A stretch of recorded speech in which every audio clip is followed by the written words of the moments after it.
निकाला ना जेब में से बाहर, जरा 500 नोट दिखा दो, करा रहा है मेरे पास, ऐसे ही, और निकाल के ऐसे करना यूं करके, और फिर दोबारा पूछना तेरी जाति क्या है, तो 500 का नोट देखेगा, रात को देखेगा, बोले ब्राह्मण है ना, ब्राह्मण नहीं है, जाति बताओ 500 का नोट ले, जाति बताओ 500 का।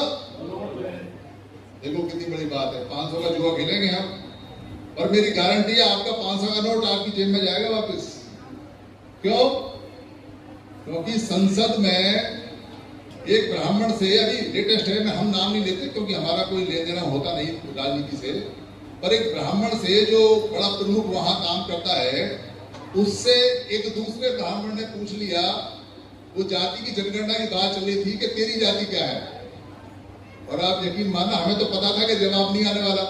अरे कुछ हो तो बताए ना, बमण का जात नहीं होता, बमण का जात तो समण का जात होता है, समण का जात, जो समण है उसका जात होगा, उसका जाति होगा।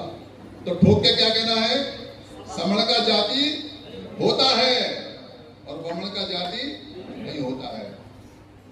तो अब उसको समझाना है कि जाति है क्या, क्योंकि उसकी तो है नहीं और हमारी है, तो समझाना है। तो समझाने से पहले खुद को समझना है। अगर ये खेल समझ गए तो पगड़ियां ऊंची और सर ऊंचा, और फिर नहीं डरना किसी। तो पूछेगा तुम्हारा जाति कौन सी है, तो उसको जाति का अर्थ बताना है। कहां खींच के लाना है, बुद्ध काल से पहले। और कोई किताब पढ़ने की जरूरत नहीं है, आपको ज्ञानी होने की जरूरत नहीं है, आपको पीएचडी करने की जरूरत नहीं है।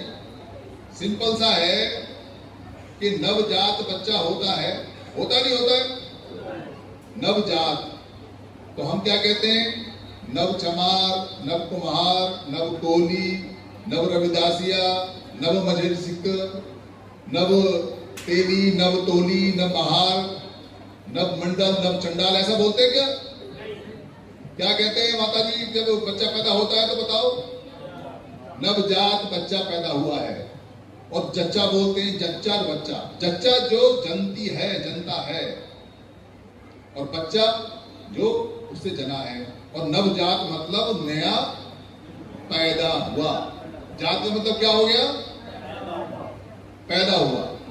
मतलब जात का मतलब ये नहीं है चमार, कुम्हार, तेली, महार, वाल्मीकि, खटी, लोधी, पासी, ये नहीं है। जात का मतलब क्या है, जाति का मतलब पैदा। अब अगर हमारा कोई बुजुर्ग लकड़ी से और गाड़ी